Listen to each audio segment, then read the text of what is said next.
Welcome back to Peek into COS. This episode is brought to you from the Studio 809 Community Podcast at The Next Us, a professional cooperative environment for small businesses in downtown Colorado Springs.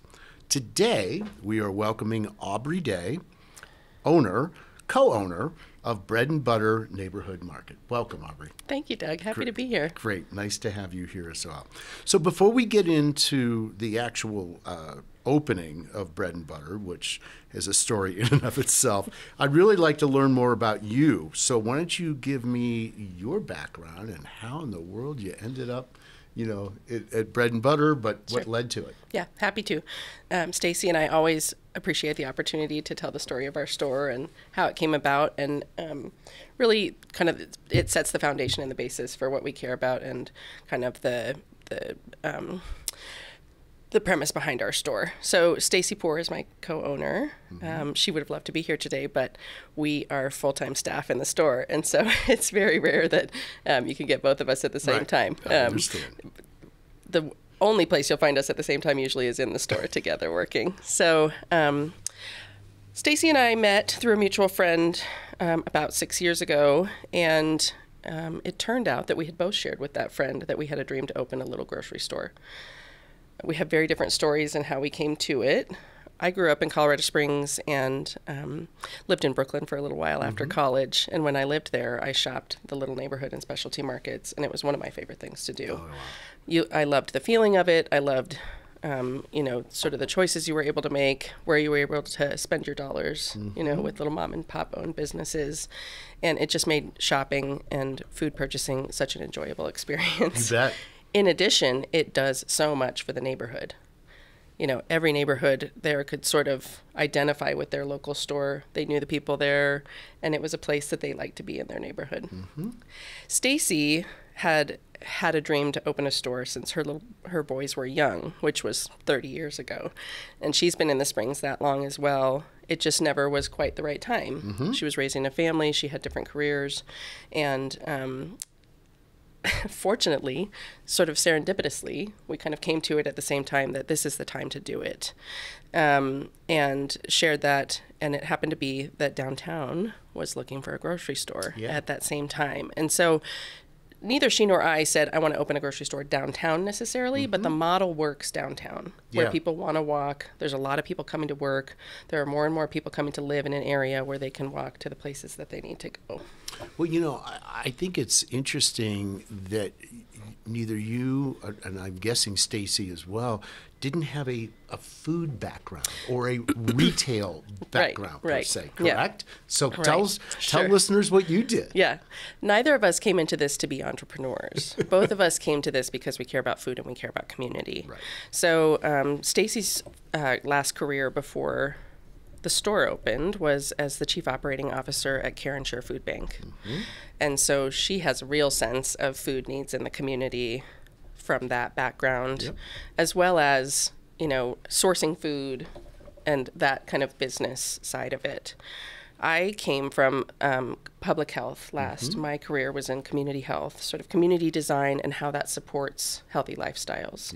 So you may have heard that your zip code is a greater determinant of your health outcomes than your genetic code. I have heard that. And that has to do with the environment that you're living in, what you're able to access health-wise, being able to be physically active, being able to get healthy food, those kind of things.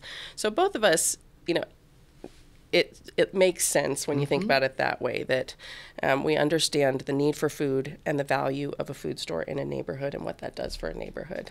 Do you think that zip code analogy or research is that coast to coast? I mean, is that one of those things that you can, no matter almost where you are, that is a true statement? It is, yes. It is? Yep. Okay. Yep. Yeah. And there are a number of determinants. But, in our case, what we're thinking about mostly is access to food.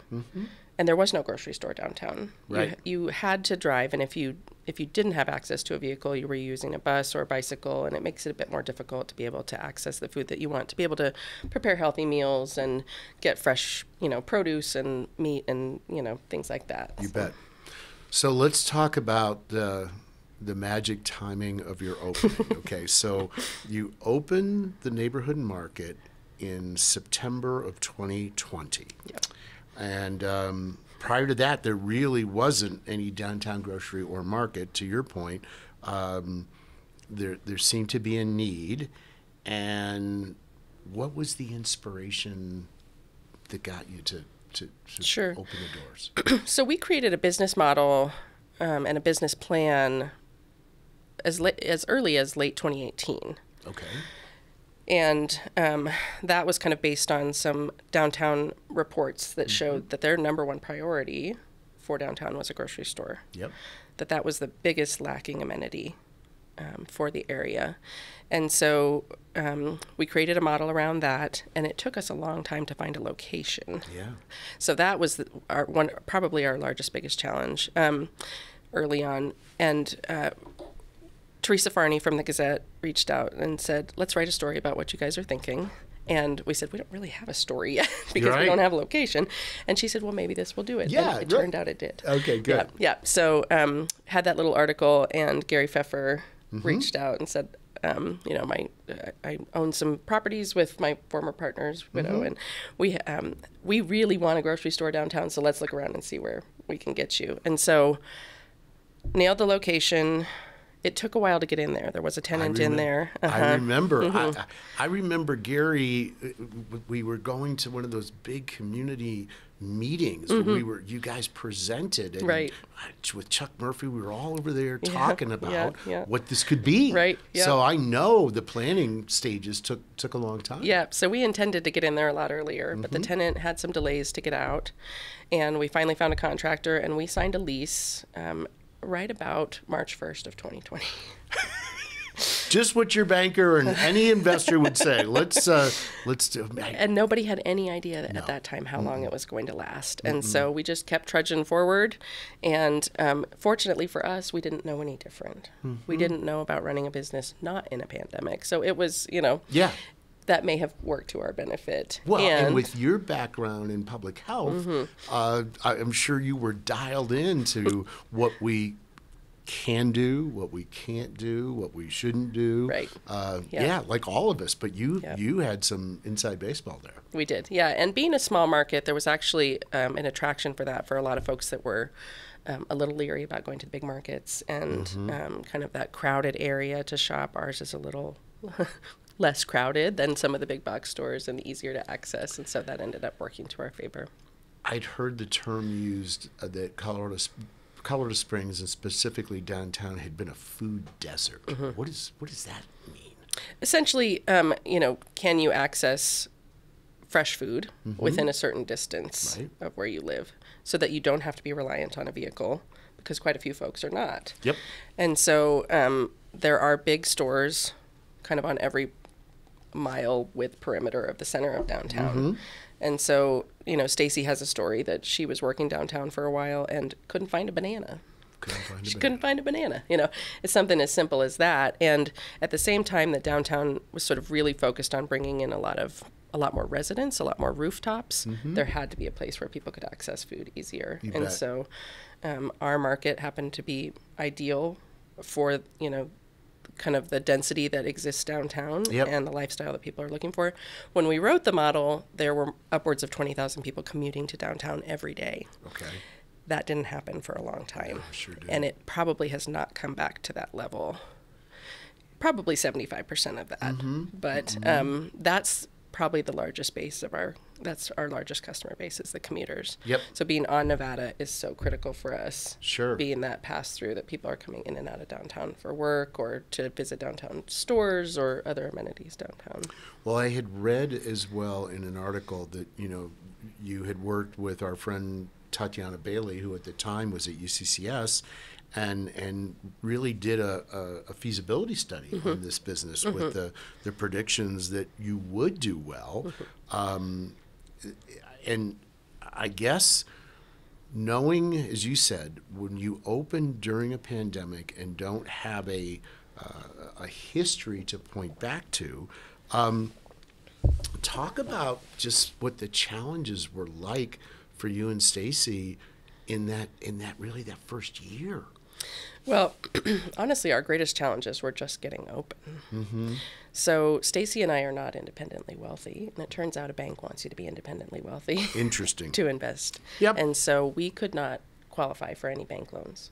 So we had to turn to community and basically piece together the loans that we needed from people that we Investors, knew. yeah. Yeah, and which ended up being a really wonderful thing. Yeah. Yeah. Talk about community, Yeah, right? right? Exactly. And so working with Tatiana, we were able to sort of show that this does make sense financially, and this is a worthwhile investment, in addition to, just knowing kind of Stacy and I as people. Sure. And so getting the doors open, getting the money to do that, finding a location, those were some of our greatest challenges. Once we got the doors open, it was a matter of just tweaking inventory and staff and finding the right balance of, what works and what keeps people coming back. And, Sure. With Stacy and I being there every day and with a fabulous staff, we have a great staff. We're really dialed into what the customers are asking for and what they care about. And so we can respond to that very quickly. And so let's talk stay on our about staff toes. for a second, Yeah. because you've now been open. It'll be 4 years. So 3.5 years you've been open. Do you have employees that have been with you from the beginning? We do. And how did you find these folks? Sure. Well, again, a lot of it felt serendipitous. Yeah, We yeah. just got some really great people from the very beginning, and we set out to pay what we could as a living wage, and felt like that was critically important. And we would make sacrifices in other areas to be able to have staff that would stay with us and were invested in the work. And so we have had that success. And people love being around food. Yeah. And people love being in our environment. It's a really welcoming, friendly space. And I think that the employees feel that as well as the customers. And there's relationships built. And, very often if you walk through the front door, you'll be greeted by name. Yep. And same back to our staff. And so we all work together very closely to make it work. And So I little think family. you're really starting down this path of differentiation, because for a second, why don't you give listeners your address, okay, so they know where you are on South Nevada. Yeah, so we're at 602 South Nevada, corner of Moreno and Nevada, just past Cimarron on the south end of downtown. Right. And that corridor, particularly going south on Nevada, where travelers and visitors can easily be going down 115 for a number of different reasons, the development is unbelievable. I mean, just like, and we'll talk about downtown, the heart of downtown, but it seems like Grocery Store Row has been developing south of you on Nevada, south of I-25. So not only for locals that might be listening, but for listeners, you've already talked about that people who live here might very well be recognized, like Cheers, okay, walking in. But tell people, like, what is it from a source standpoint that makes you different than the big chains? Sure. So from the beginning, we've wanted to really hang our hats on convenience and reliability. So it's very easy to get in and out of our store. It's a small footprint. So going to the back of the store to get eggs will only take you right. a quick trip versus, having to navigate huge parking lots and huge stores. We try very hard to stock we're a full-scale grocery store. Yep. We hope that when you walk through the door and ask for something that we're going to have it. We may not have the exact brand that you want because we can't carry 20 different brands. Right. But if you need a sparkling water, we're going to have a sparkling water. If you need tomato paste, we're going to have it. That kind of thing. So those are sort of our two tenets, in addition to creating a community space that's welcoming, it's bright, it's clean, it's easy to shop. And the people know you. Right. And it's also a one-stop shop because it has a liquor store attached to it. It has a liquor store Grocery, attached, of course, yeah. Yeah, grocery and spirits. And so a lot of people really enjoy that aspect of it.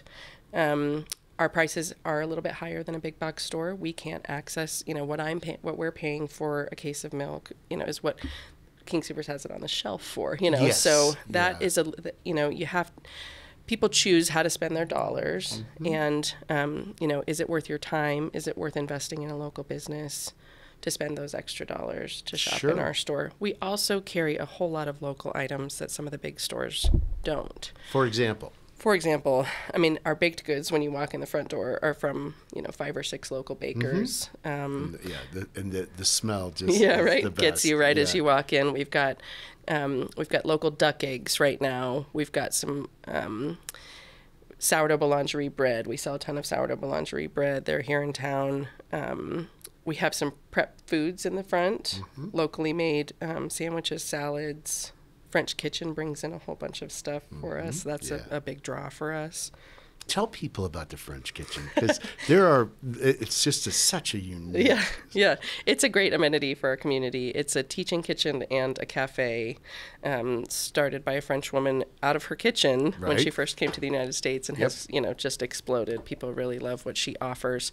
She's in a part of town that a lot of folks don't venture toward. And so North Academy. So we're sort of an in-between stop for some of her most popular items. And so 6 days a week, every day but Sunday, they bring sandwiches and fresh baguettes, and then we also stock some of their frozen items and a lot of other things. And that's a lot of folks come to our place and say, you have 5 or 6 of the different things that I love locally that I have to go to all those 5 or 6 different places. I can come here and get them all at one time. There you go. In the summer, in addition, we have a ton of local produce, and it's really like a farmer's market that's open every day.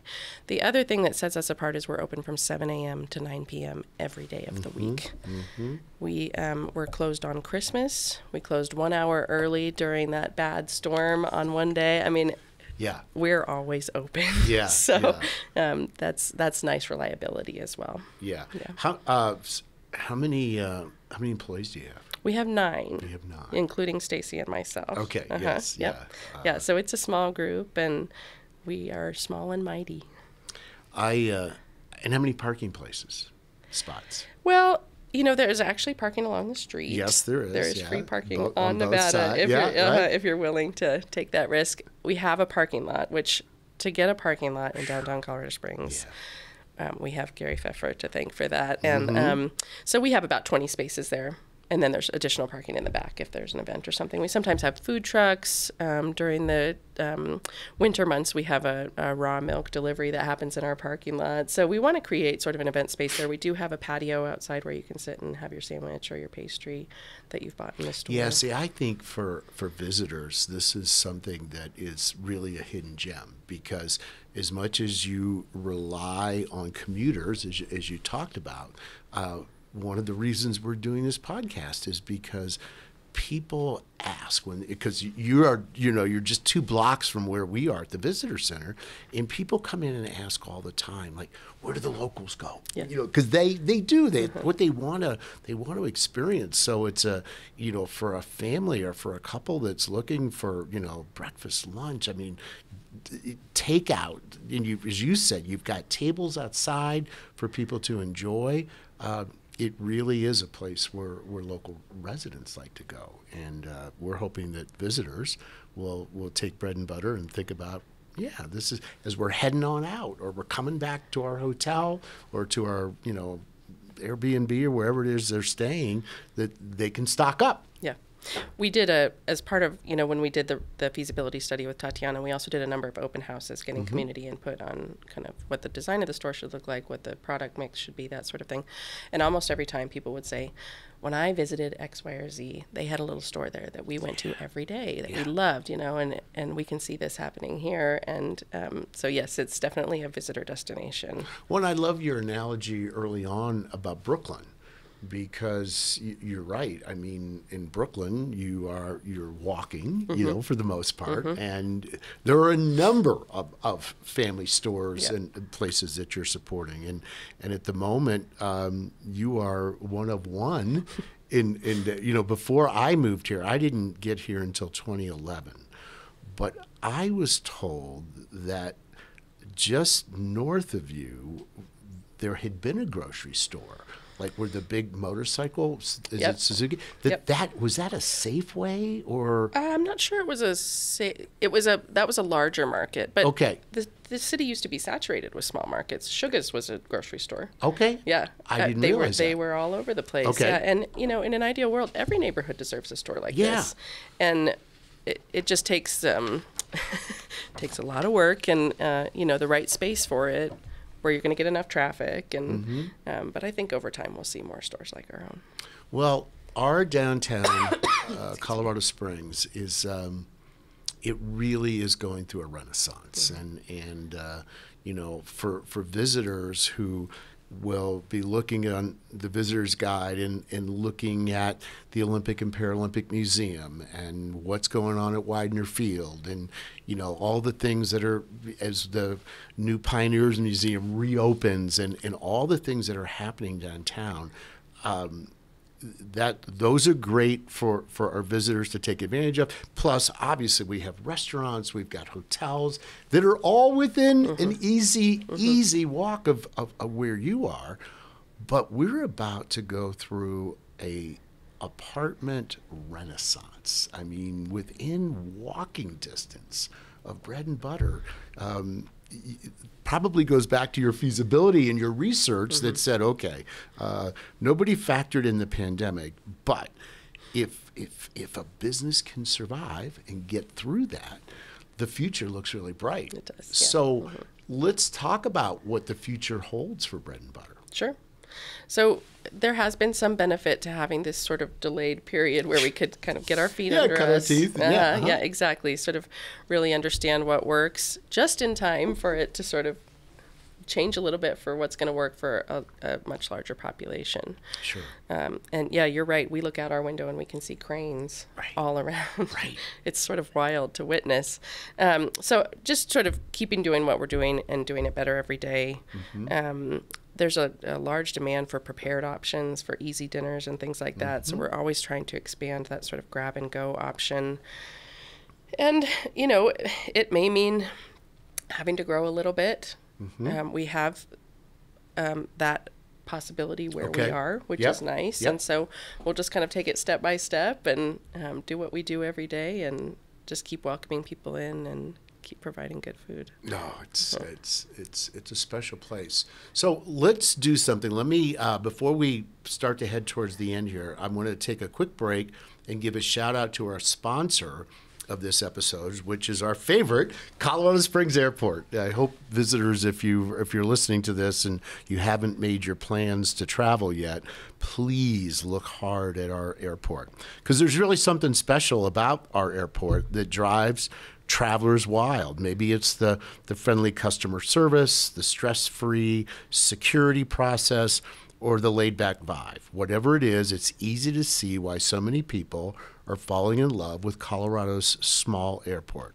So go ahead, fly COS, and see what all the fuss is about, and fall in love with our small airport. The renovations and the things that are going on over there are really exciting, and it's just changed.